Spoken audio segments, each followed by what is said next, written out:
Hi, my name is Sydney Morton. I'm going to be doing the question on the importance of sex education for adult guidance in supporting teens.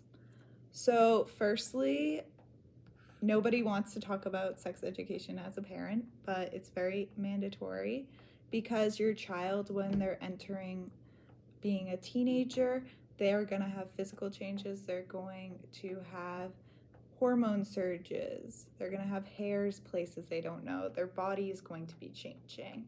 So it's going to be a very confusing time. Next, the emotional development. They will have a very confusing time figuring out their identity, as in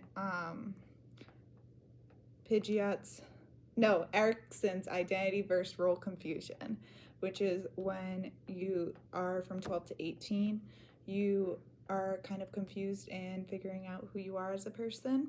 So that's the identity versus role confusion. So they definitely need a parent to guide them through this time.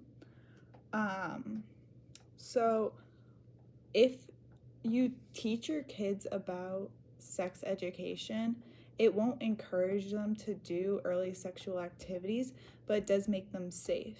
So if you don't have this conversation with your child, they will lack protection. They won't know that they need protection, such as condoms and safe sex, and they don't know consent and boundaries. And if you don't teach that to them, it can be very harmful for them. And if they don't have the support of you during these emotional relationships, they will probably fall into a deep depression if it ends.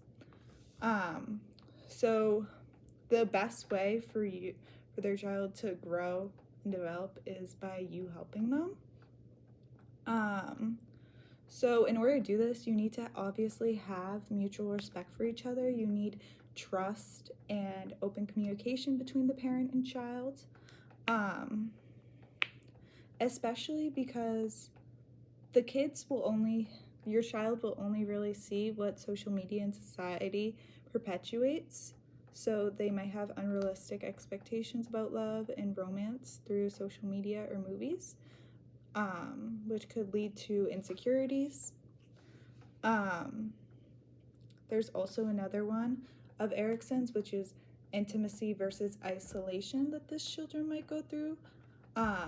So as teenagers form relationships, they're striving to develop a deeper connection, and without that strong emotional guidance, they might suffer.